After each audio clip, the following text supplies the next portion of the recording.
The name Shilla Illiasu resonates with a lot of football people.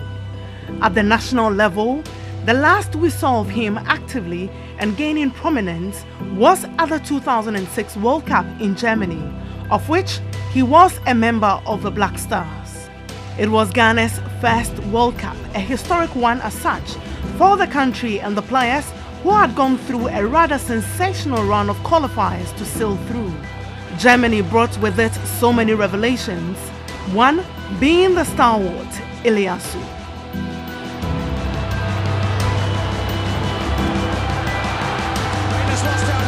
It's Dramani! Goal!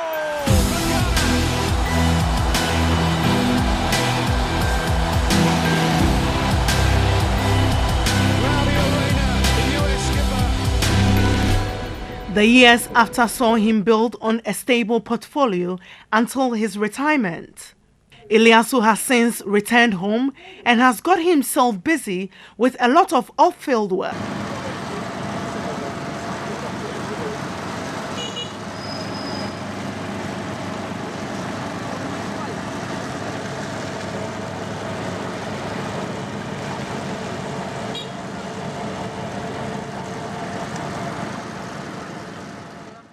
The northern region from where he nursed his silent ambitions has become an abode he is exploring so many other dreams.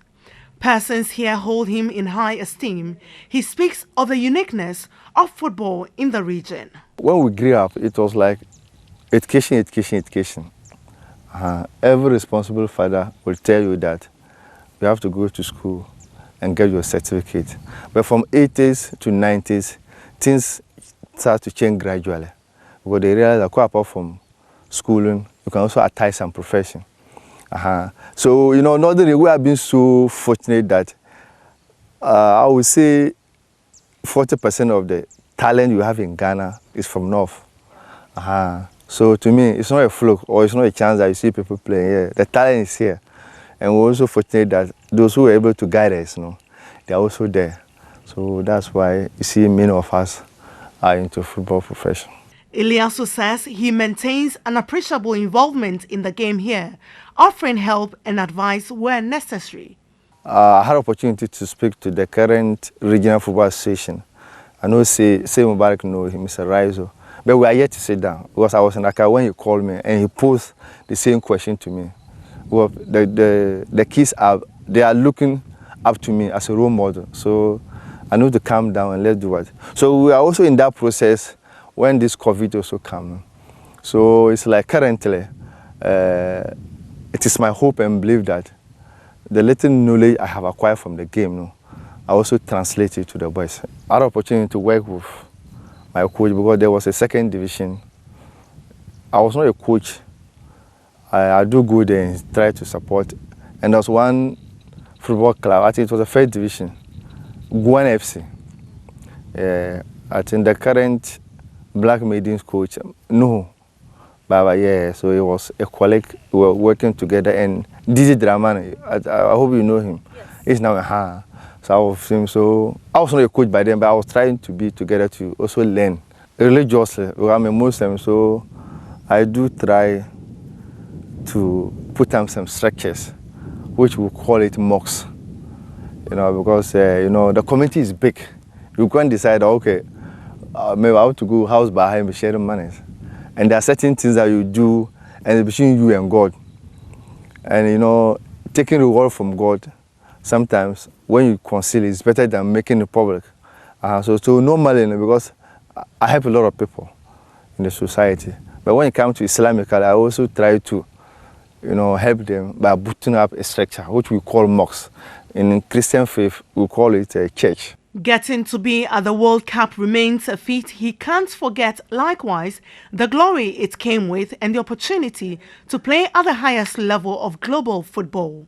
I was very, very excited because other countries, you know, when you are into football like this, we start to hear so many, you know, criticism from other countries like Ghana. You said you know how to play football, but you are never. So when it came to our time, you know, it was over-excitement.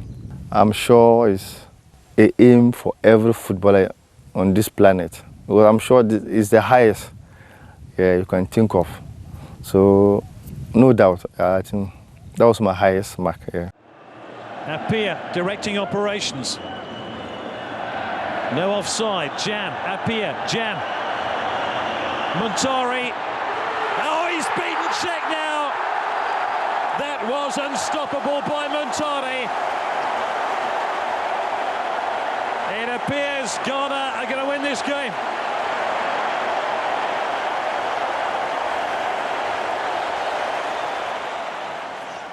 Because my time with Kinfesa and Koroko, but then I think every year Kinfesa was qualifying for African competition. We were calling Confederation Cup. Yeah. So when I was in Kinfesa, I played consecutively for 2 years. And when I went to Koroko too, I played for Koroko time. It was Champions League, and we all knew these North Africans how they are tough. So by then, playing in Confederation Cup, because that means you have the opportunity to travel outside the African continent. So you have the exposure, you see the people, you see, So when I was going to the World Cup, I think the only difference was the World Cup itself was playing in Europe, not Africa. But when it comes to the atmosphere, the euphoria, the people around, we have already witnessed it in Ghana. Because I assume Kinfesa is playing against Koroko. Look at Babaya, look at how big it is. Kinfesa is playing against Haas. Koroko is playing against Haas. Kinfesa is playing against Asgul. You see the euphoria. So the only difference is that the tournament itself was playing outside African continent. But quite apart from that, to me, it was normal for me by then. Beyond the World Cup, Illiasu missed an opportunity to play for English side Arsenal. He remembers that with a lot of regret. It's something normal I don't want to even remember. It was during my playing days. Arsenal was my team. But to be frank with you, I never dreamed of going to Arsenal. It was like I loved the team in particular. So when the opportunity came, I was asking myself, that means the Dinu's final is coming into reality. It was our game against after Czech Republic. Yeah, when I was at the hotel, when my agent came to me and said, Shilla, I think we are maybe gradually we are getting closer. So I asked him what is happening. He said, Arsene Wenger was at the stadium, and this is what he got. So after the tournament, you are going back. You are going to Arsenal for trial. I said, wow. When I spent 2 weeks, yeah, there are two things here. You see a player going to a trial. It's different from going to a trial and the coach, develops some interest in you. We are nearly signed. But I remember our game against Togo. It was Ghana against Togo in London. I came to that match, English media. So we are at the hotel premises. When I saw one guy from Sun, I think it's a newspaper, he said, Shilla, congratulations. We learned you have given 27 JC to present Arsenal next year. But by then I was still there, and I knew this is what was happening. But there was a time they were asking me, call it today and say, why? What are you waiting for? Are you not signing? And I said, I'm waiting for my agent. So, in the process, it was difficult. And you see, this is a question a lot of media stations normally do pose to me. And I told them, look, football negotiation, there are so many figures involved. You, the player, the agent, the club. Yes, there are so many things. So if you ask me what went wrong, I cannot tell, but I regret it for that. Despite being away from the national team, he has seen so much to be able to have a say on happenings in the team. You see, after 2006, I will tell you the 2010 was one of the best squad. The one we were supposed to go to semi-final. Unfortunately, Uruguay was our obstacle.